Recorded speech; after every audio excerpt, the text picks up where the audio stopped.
Hoje temos connosco um livro importante que merece destaque, aplauso e celebração pela importância de que se reveste, com coordenação da professora Helena Carvalhão Buesco e com a chancela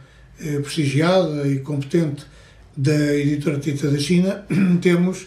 o volume 3, que no fundo são dois volumes, o 5 e o 6. Isto é confuso, mas é verdade, temos aqui o volume 3 e depois temos os volumes 5 e 6, porque a obra é muito extensa, de uma literatura mundo comparada e perspectivas em português, que nos permite perceber em que medida é que a mobilidade civilizacional e cultural e política e militar dos portugueses ao longo de vários séculos, e sobretudo nos séculos XV, XVI e XVII, ajudou países, culturas e civilizações a encontrarem-se e a também encontrarem-se na sua expressão fundamental, que é da palavra escrita e da literatura. É uma edição apoiada pela Sociedade Portuguesa de Autores desde os volumes iniciais, e assim irá continuar a ser, porque a SPA não teve dúvidas quanto à oportunidade e utilidade desta edição para os estudos universitários e para as leituras apoiadas e de referência dos leitores que gostam da literatura e do pensamento que a ela está associado. A não perder, pelo Tejo vai-se para o mundo. Foi assim que os portugueses foram também pelo mundo e para o mundo, em nome da língua e da literatura.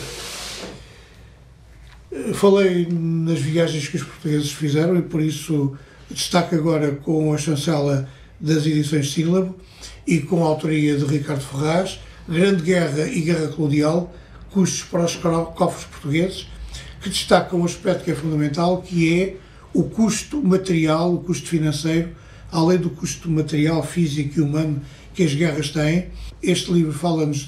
do peso que a Grande Guerra e a Guerra Colonial tiveram para os cofres portugueses, numa altura em que os portugueses tiveram de combater na Primeira Guerra Mundial, que foi uma guerra em que Portugal se envolveu e em que perdemos muitos homens, muitos militares em África e depois também na Flandres, em que apareceram verdadeiros heróis, que hoje vale a pena recordar, mas este livro, que tem prefácio do professor Adriano Moreira, fala-nos dos números e dos custos que as guerras tiveram para os cofres portugueses, e vale a pena sobretudo recordar os custos da Guerra Colonial,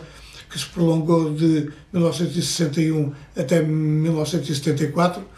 e que nos custou mais de 10 mil vidas e também uma cicatriz sempre aberta e que sangra na memória dos portugueses de todos os pontos do país e de várias gerações. Por falar dos portugueses de várias gerações, o destaque agora vai para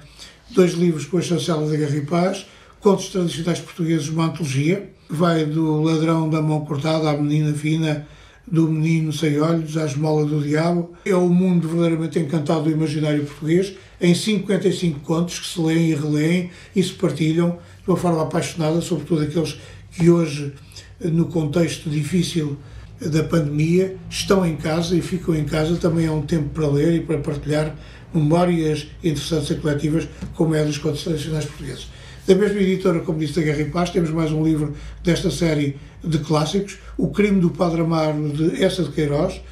que é um livro fundamental da história da literatura portuguesa e, sobretudo, da obra de Eça. É um dos seus livros mais conhecidos e mais lidos, que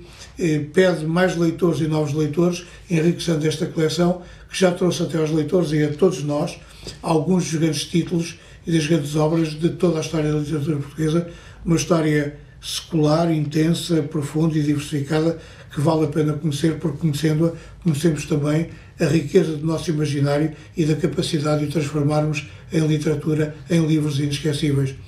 que vão desde os textos medievais até à grande literatura do século XIX, até 1900, que é o ano da morte de Eça de Queiroz. Mas este Crime do Padre Amaro é um livro que vale a pena ler e reler, que muito nos mostra sobre a arte única desse grande narrador, a par de Camilo Castelo Branco, e que realmente marcam toda a história da literatura portuguesa. Por último, o meu destaque vai para 4 títulos, com a chancela das edições esgotadas, e sempre com o nome da professora, escritora, grande ensaísta Anabela Rita, que tem colaborado também em iniciativas da SPA. Temos 4 títulos que eu passo a indicar, sabendo que são das edições esgotadas. Teolinda Gerson, Encenações, 80 anos de vida, 40 anos de escrita literária. Depois Fumato, Figurações in hoc signo na senda da identidade nacional, também de Anabela Rita com José Carlos Seabra Pereira, Francisco José Vilas Boas Senra e de Faria Coelho, e o Arcebispo de Évora. Depois, Literatura e Sociedade na Pluralidade Lusófona, com mais uma série de autores de prestígio e grande qualidade de obra académica. E, por último, No Fundo dos Espelhos, Em Visita, de Anabela Rita, também nas edições esgotadas na coleção Universitas.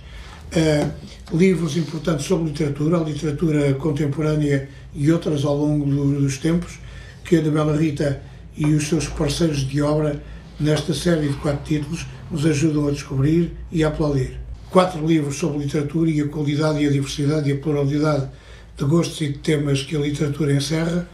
e que nos propõe